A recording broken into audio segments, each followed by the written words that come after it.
యోగి ఆదిత్యనాథ్ ముఖ్యమంత్రిగా ఉన్నాడని మర్చిపోయాడు వీడు.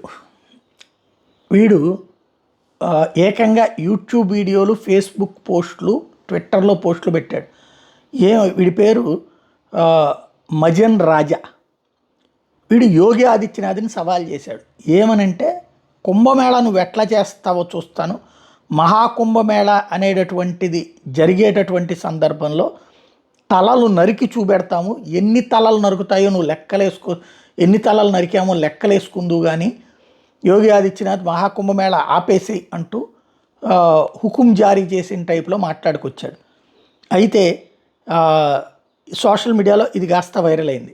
ఏమైందో తెలియదు కానీ ఉన్నట్టుండి వాడికి మోకాళ్ళ మీద కూర్చుని క్షమాపణలు చెప్తా, నేను చేసింది పొరపాటు, నన్ను క్షమించండి అంటూ ప్రజల్ని, హిందువుల్ని, యోగి ఆదిత్యనాథ్ని అడుగుతా ఒక వీడియో రిలీజ్ అయింది. అయితే అంతకుముందే పోలీసులు వాడిని పట్టుకెళ్ళడం, ఆ పట్టుకెళ్ళిన తర్వాతన వాడు మోకాళ్ళ మీదన ఉండే పరిస్థితి వచ్చింది అంటే అర్థం చేసుకోవచ్చు.